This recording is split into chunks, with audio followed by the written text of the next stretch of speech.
మత్తు కోసం యువత కొత్త దారులు వెతుకుతున్నారు.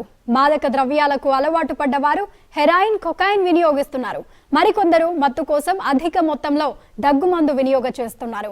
దీంతో రాష్ట్రంలో దగ్గుమందు దందా యథేచ్ఛగా సాగుతోంది. తెలంగాణ జిల్లాల్లో ఈ దందా మెడికల్ షాపుల నిర్వాహకులకు ఏటా 100 కోట్ల రూపాయల ఆదాయం చేకూరుస్తోంది. దగ్గుమందు దందాపై ఓ లుక్. రాష్ట్రంలో యథేచ్ఛగా దగ్గుమందు దందా, ప్రిస్క్రిప్షన్ లేకుండానే విక్రయాలు, ధనార్జనే ధ్యేయంగా మందుల దందా, పొరబడిన డ్రగ్స్ కంట్రోల్ అథారిటీ తనిఖీలు.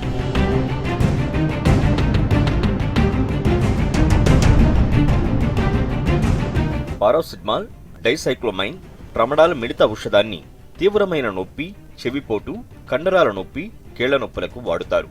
డ్రగ్స్ నివారణకు పోలీసులు పటిష్ట చర్యలు తీసుకుంటూ ఉండటంతో మత్తుకు అలవాటు పడిన యువత దగ్గుమందులోనూ మత్తును వెతుక్కుంటున్నారు. దగ్గుమందుకు బానిసలుగా మారుతున్నారు. దీనిని అధిక మోతాదులో వాడి మత్తులో మునిగి తేలుతున్నారు. యువత వీక్నెస్ ని కనిపెట్టిన మెడికల్ షాపుల వాళ్లు ధనార్జనే ధ్యేయంగా ఈ దందాకు తెరలేపారు.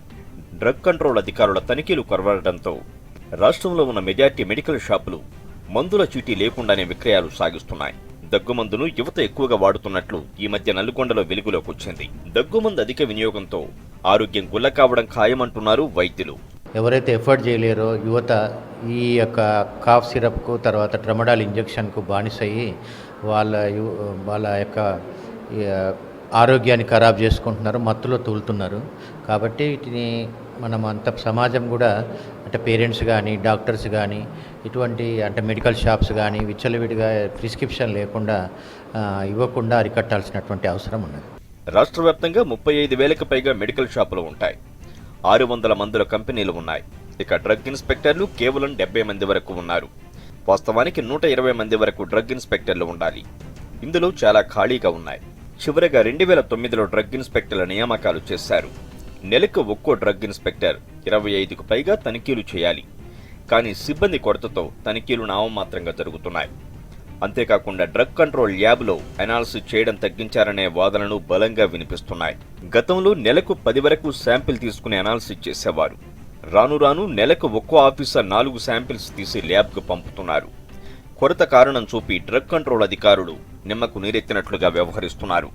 ఆల్ప్రజోలం కానీ, డైజిఫామ్ టాబ్లెట్స్ కానీ, కాఫ్ సిరప్స్ కానీ ఇవి తీసుకుంటున్నారు. ఎందుకంటే అవి దొరకనప్పుడు ఇవి ఏంటంటే డెఫినెట్గా నిద్ర వస్తుంది. ఇప్పుడు ఏమైపోయింది, మెడికల్ షాప్లో ఫార్మసిస్ట్ ఉండలేడు, ఎవరు పడితే వాళ్ళు నడిపిస్తున్నారు. వాళ్ళు ఎన్ని అంటే మరి 10 వాడు 20 గోళీలు అల్ప్రాక్స్ అడుగుతున్నారంటే ఎందుకు అనే క్వశ్చన్ కూడా వేయలేడు, ఇచ్చేస్తున్నారు. కాబట్టి ఇది చాలా దుష్పరిణామాలకు దారితీస్తుంది.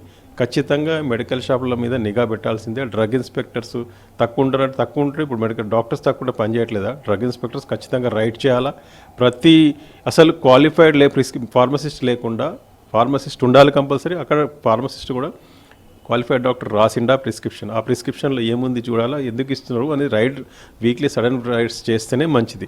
ఇక మెడికల్ షాపుల్లో చీటీ లేకుండా H1 డ్రగ్స్ అమ్మకాలు చేయవద్దన్న నిబంధన ఉంది.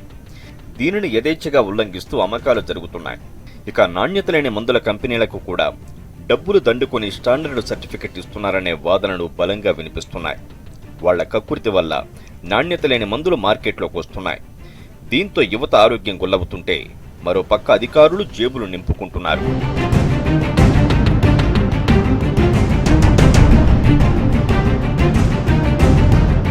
డ్రగ్స్కి అలవాటు పడ్డవారు ఒకవేళ డ్రగ్స్ దొరకకపోతే ఏమీ లేని సమయంలో యథేచ్ఛగా మెడికల్ షాప్ వెళ్తున్నారు. ప్రిస్క్రిప్షన్ లేకుండానే దగ్గుమందు కావచ్చు, ఇతరత్ర నిద్ర వచ్చే మాత్రలు, కొన్ని ఇంజెక్షన్స్ తీసుకొని వాళ్ళు మత్తులో ఊగుతున్న వైనం కనిపిస్తున్నాయి. తద్వారా కూడా వాళ్ళు హెల్త్ పాడవడమే కాకుండా కూడా వాళ్ళు బానిసలుగా మారుతున్నారు.